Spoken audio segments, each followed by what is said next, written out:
আমার শ্রীমান গৌরাঙ্গ মহাপ্রভুর দর্শন মিলেছিলেন। রামানন্দ বলতে লাগলেন, প্রভু এই অনন্তময় জগৎ মাঝে তোমার প্রত্যেকটি ভক্ত যারা তোমার নামকে ভালোবাসে, যারা তোমার নাম ব্যথিত আন জানে না দয়াময়,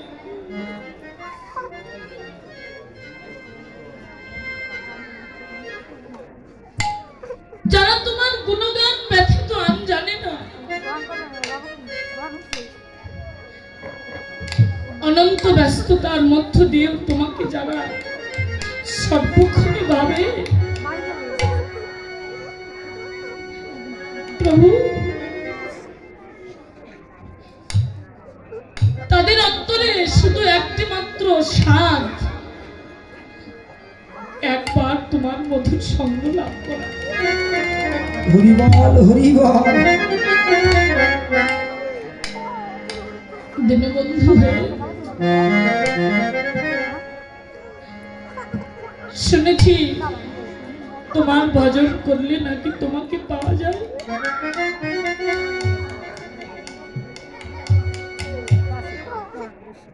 শুনেছি তোমার সাধনা করলে নাকি তোমাকে পাওয়া যায়।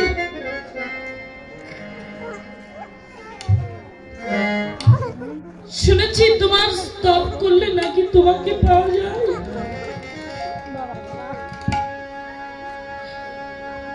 তোমার স্তুতি করলে তোমাকে নাকি পাওয়া যায় প্রভু। কিন্তু জগৎ মাঝে সকলেই তো জানে না তোমার স্তব,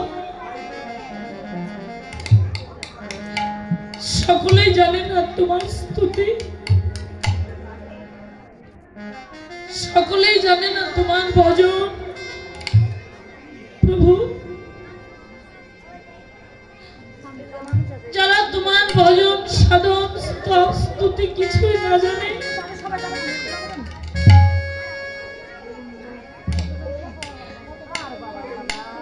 তাদের তো অন্তরে স্বাদ জাগে, তাদের তো অন্তরে বাসনা জাগে, তারা কি তোমাকে পাবে না প্রভু?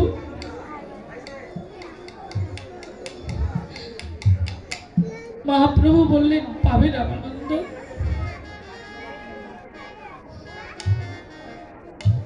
যারা আমার ভজন করতে জানে না, যারা আমার উপাসনা করতে জানে না, যারা আমার স্তব করতে জানে না, যারা আমার স্তুতি করতে জানে না,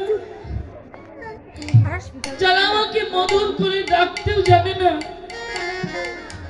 তারাও আমাকে পায়। কিন্তু কি করলে পায় জানো? যদি কোনো বৈষ্ণব ভক্ত তার হৃদয় চিত্ত উজাড় করে আমাকে একটি পুষ্প অর্পণ করে এহকাল জনমের মতোই ভক্ত আমার হয়ে যায়। হরি বল হরি বল।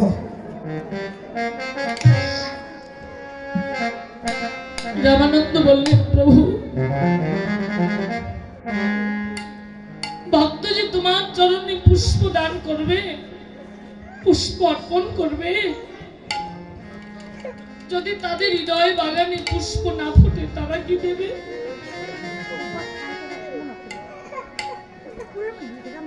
এই হৃদয় বাগানে যদি পুষ্পটা প্রস্ফুটিত না হয়, তারা তো তোমার চরণে কিছু দিতে পারবে না প্রভু। বলে, কেন তুলসীকে দিতে পারবে না? প্রভু কিভাবে তুলসী দিলে তোমাকে মিলে তারা তো তাও জানে না। রামানন্দ যদি তুলসী না দিতে পারে, দুফুটা গঙ্গা জল দিতে বলো।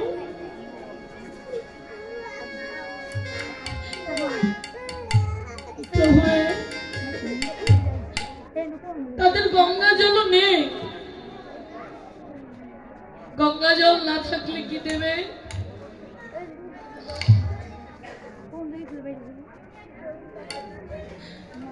যদি তাদের গঙ্গা জল না থাকে দয়াময় রামানন্দ,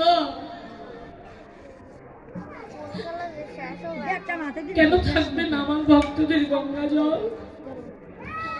আমি প্রত্যেকটি ভক্তদেরকে সৃজন করবার সময় তো গঙ্গা যমুনা দুটির নয়ন সঙ্গে দিয়ে দিয়েছি।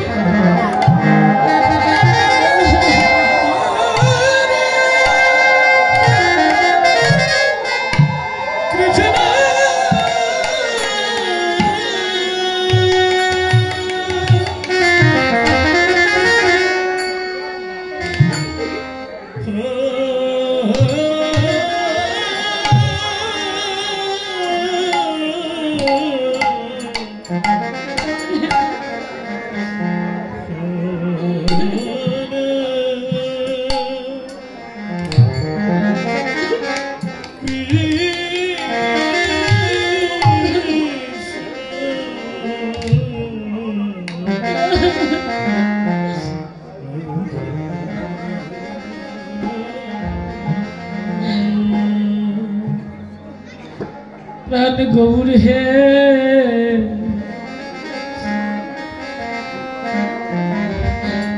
তোমার চরণে দেবার মতো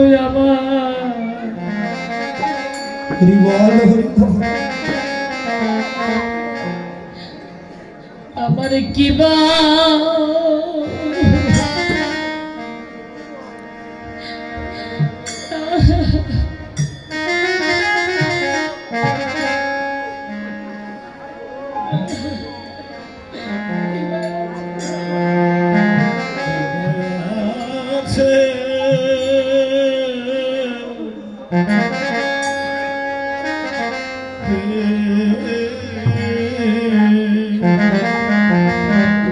গৌর হে,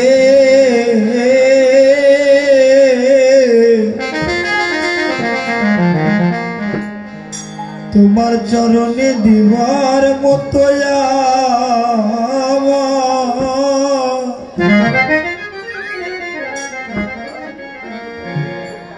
আমার কিবা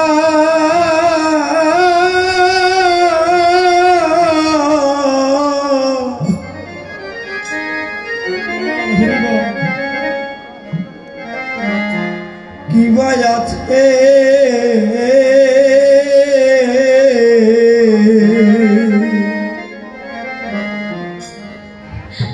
আমার কি আছে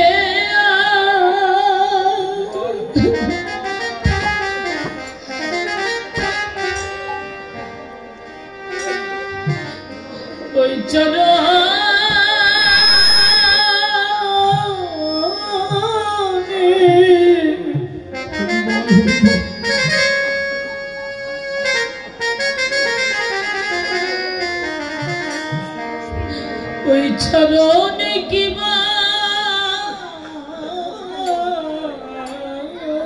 দিব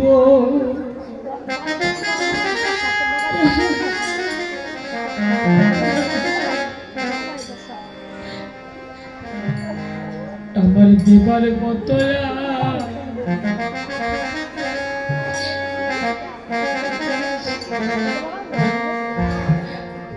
দিবার মতো আর কিবা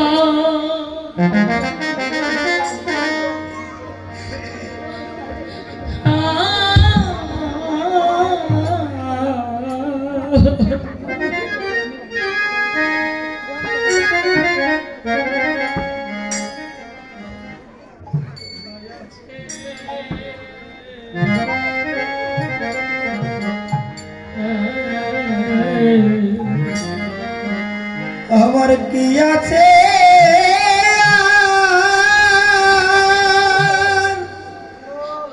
নিতাই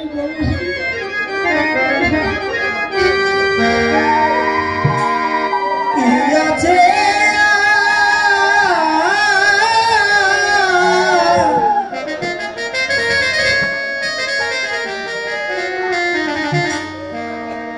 আমি কি দিব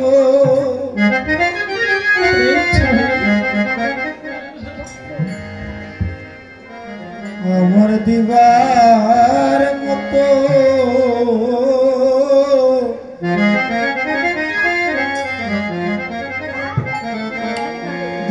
মতো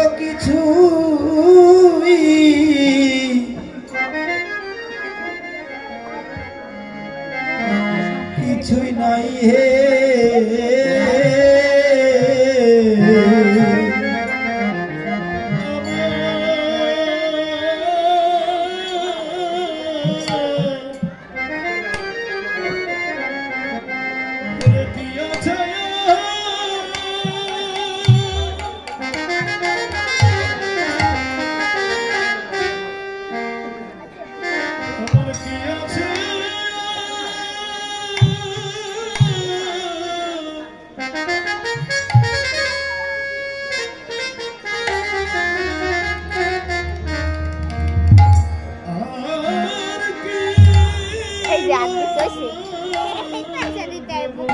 Walau tadi sih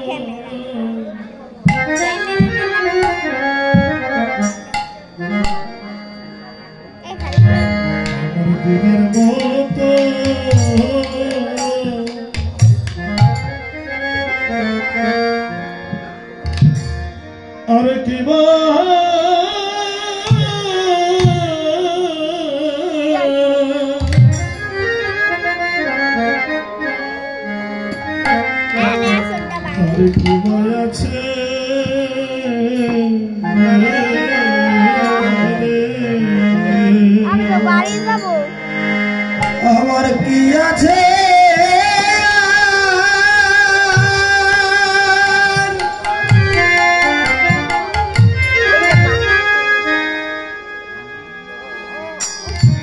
কি আছে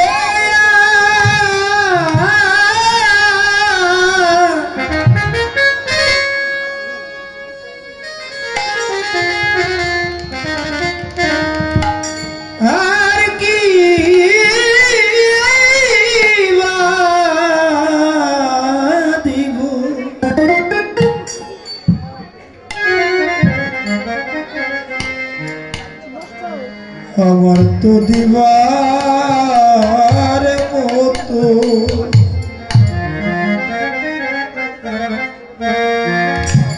আরে কিবা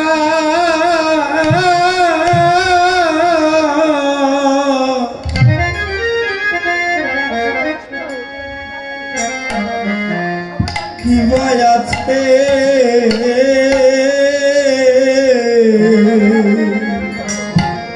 আমার কি আছে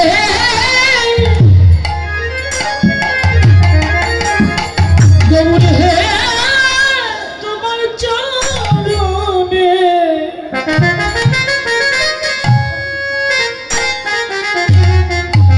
বলো কি না দিব শুধু আমার নয়ন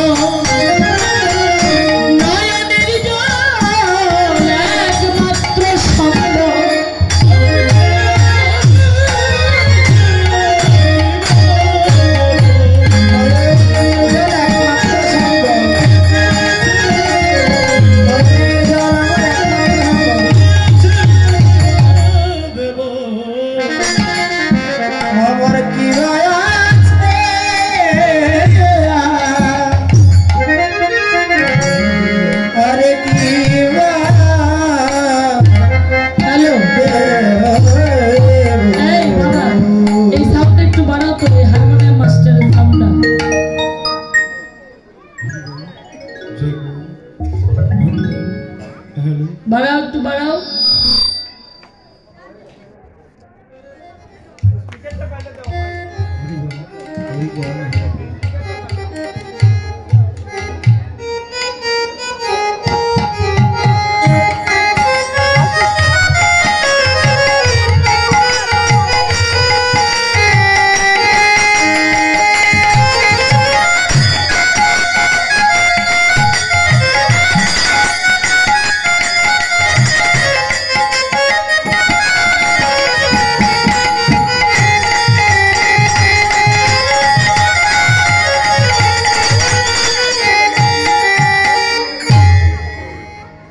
নিতে সেই অন্তরঙ্গ ভক্ত সঙ্গে সুরধ্বনি গঙ্গার কুলে নেই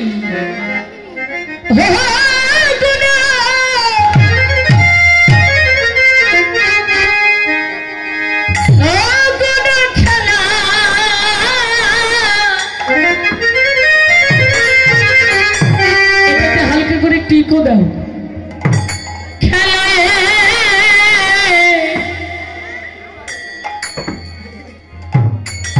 কারেন্টের লাইন চলে গেল বিনোদ খেলা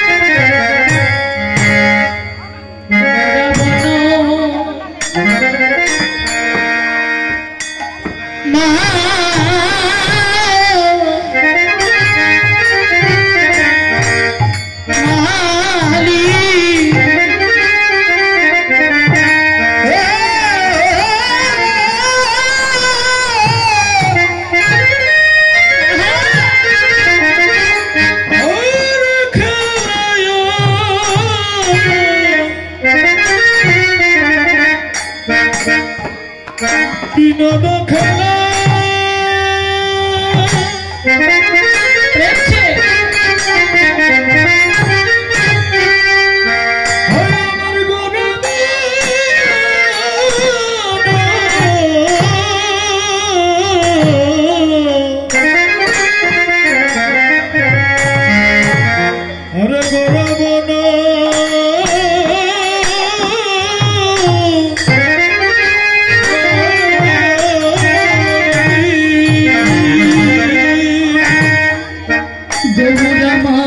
খেলছেন হরি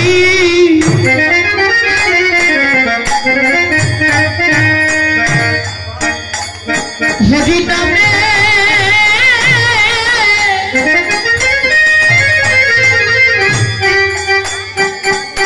হরি নামে খেলা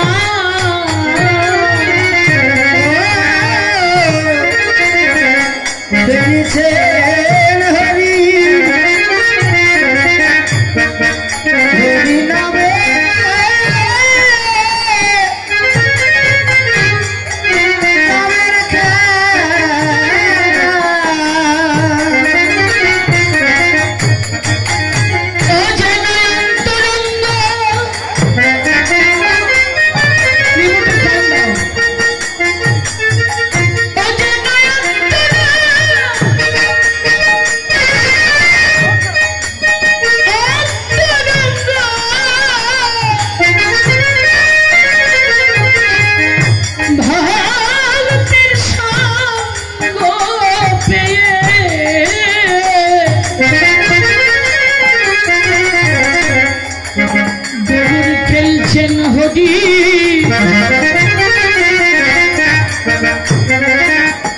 হরি নামে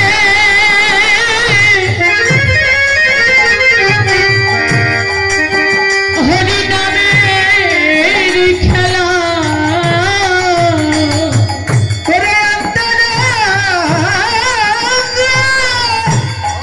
নিতাই গৌরী হরি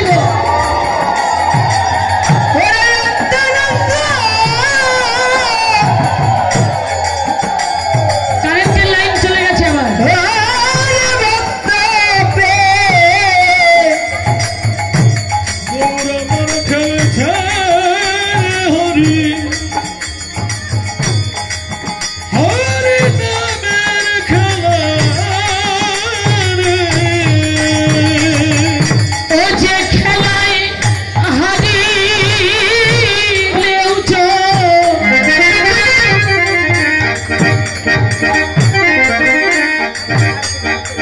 জিতিলে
আওয়াজটা বাড়ছে কিন্তু ইকোটা বাড়ছে না। হরি নামের খেলা, প্রেমের খেলা। হরে কৃষ্ণ। দুটো খেলা রে মা, একটা হলো কামের আর একটা হলো প্রেমের। আত্ম ইন্দ্র প্রীতিবাঞ্ছা তারে বলি কাম। আমার সুখের নিমিত্তে আমি ভগবানের চরণে যা কিছু কামনা করি সব হলো কাম সম। কৃষ্ণ ইন্দ্র প্রীতিবাঞ্ছা। ভগবানের জন্য আমি যা কিছু করি সবই হলো প্রেম সম। হরে কৃষ্ণ। যদি খেলতেই হয়, যে খেলায় জয় পরাজয় নেই সে খেলাটি খেলাই উত্তম। সেটি হলো কোন খেলা? সেটি হলো প্রেমের খেলা। বলিহারি কথা, ইচ্ছে করলে কি প্রেমের খেলা খেলা যায় রে বাবা? দেহ ভরা কাম পরিপূর্ণ। অর্থাৎ আমি যে ভোগী, ভোগের সুখটা আমি আস্বাদন করেছি, সহজে তো মনটা ত্যাগ করতে চায় না।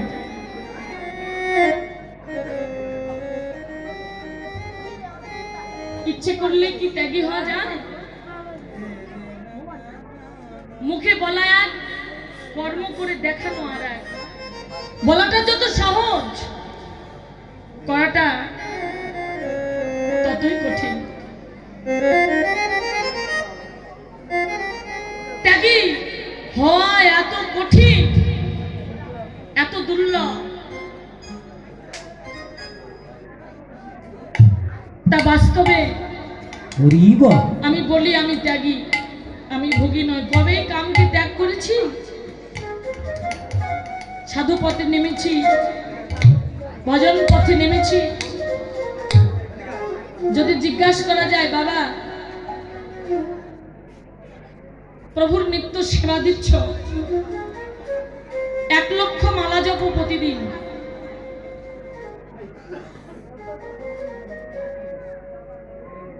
বাস্তব সত্যি কথা, অন্তরে অনেকে আঘাত পায়। আমি ক্ষমা চেয়ে নিই, কেউ কষ্ট পাবেন না। বাস্তব কথাগুলো শুনবেন আর সাধু সাবধান, সাবধান হবেন।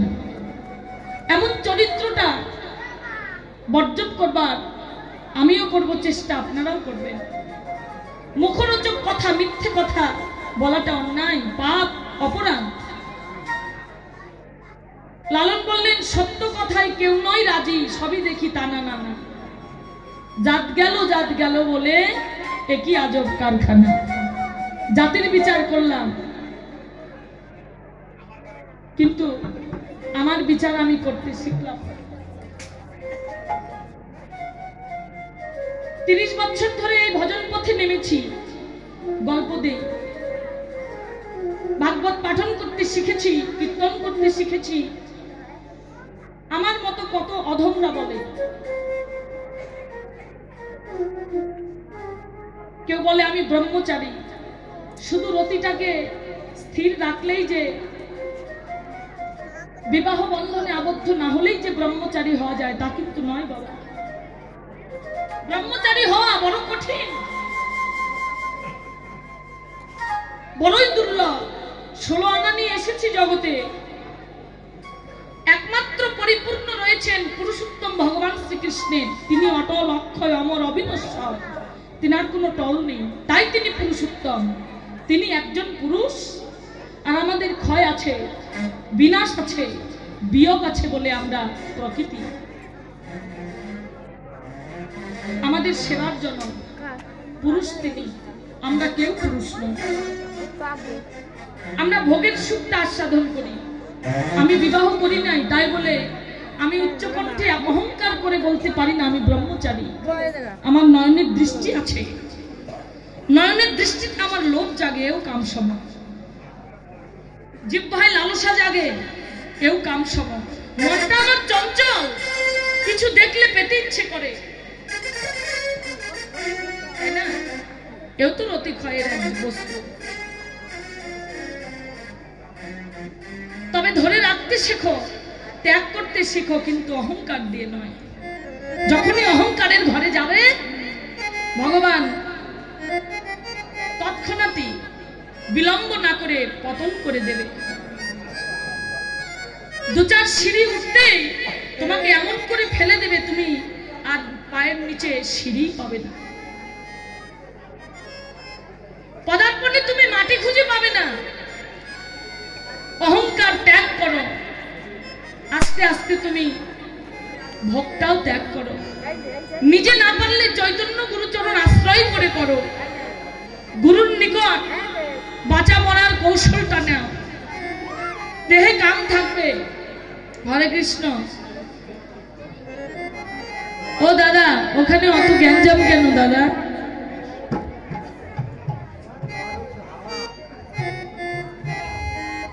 ভোগের সুখটা আস্বাদন করেছ, করলেই তো এবার ত্যাগের ঘরে এসো না একবার, দেখো ভোগের চাইতে ত্যাগে বেশি সুখ আছে কিনা। এতদিন ভোগ করলাম, আস্তে আস্তে ত্যাগ করতে শিখো। যদি ভালোবাসতেই হয় কাম দিয়ে নয়, প্রেম দিয়ে ভালোবাসো, দেখবে সারা জীবন ভালোবাসতে পারবে। কামের কমতি আছে কিন্তু প্রেমের কোনো কমতি নেই। প্রশ্ন জাগতে পারে, তাহলে সৃষ্টি হবে কি করে? ভগবান সৃষ্টির স্থিতিও দিয়েছেন, কিন্তু সৃষ্টির জন্য যতটুকু বিন্দুর প্রয়োজন আত্মসুখে পরিত্যাগ না করে ততটুকু কি করতে পারি? এক ফোঁটা বিন্দুর মাঝে যদি 22,60,000 অনুকীপ থাকে, কত জীব হত্যাকারী আমরা? হিসাব দেবে কে? কে দেবে হিসাব? যতবার করিবে হরণ, কমালে কেন? হরে কৃষ্ণ, কমালে কেন ভাই?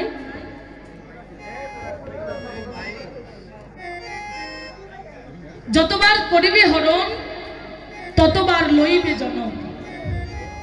84 লক্ষ জনই এমনি নয়, হরণ করতে করতে এই 84 লক্ষ জনম আমাদের। যতবার করিবে হরণ ততবার লইবে জনম। পিতৃবস্তু রতিকে যে করে লক্ষ্য, কৃষ্ণচন্দ্র হয় তারই পক্ষ। জাগতিক ভাবে অনেকের অন্তরে ভাবনা আছে, দেহের বস্তু পরিহার করলেই বাকি, আর ধরে রাখলেই বাকি। আপনি যদি রতি বিন্দুর মালিক হন, আপনার দেহের বস্তু হয়, অনেক সময় কর্ম করতে গিয়ে একটা হাত কাটে, অনেক সময় আঁচড় লেগে কেটে যায়, রুধি রক্তবিন্দু বের হয়, হাড়ে টোকা লাগলে রস বের হয়, মাংস দেখা যায়। কখনো কেটে গেলে আপনি কি বিন্দু দেখতে পান?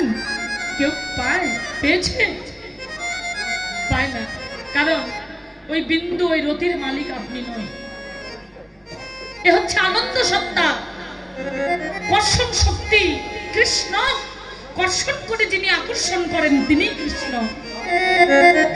হরি বল, হরি বল। আকর্ষণ সত্তা থাকে কোথায়? এই মস্তক হইতে চতুর্দলের ঊর্ধ্বে। আপনার দেহে প্রবেশ করে কখন? যখন অন্তরে আনন্দ জাগে, আনন্দ বস্তু জাগ্রত হয়, আনন্দ আকর্ষণে কর্ষণে কর্ষণে সে বিন্দু বস্তু প্রবেশ হয়। আপনি যদি চৈতন্য গুরুর শিষ্য হন, ধরে রাখতে পারবেন, না হলে বিয়োগ হবে। আর যদি বিয়োগ হয় তাহলে জীব হত্যার অপরাধী আপনাকেই হতে হবে, আমাকেই হতে হবে, আর কেউ কাউকে নয় বাবা।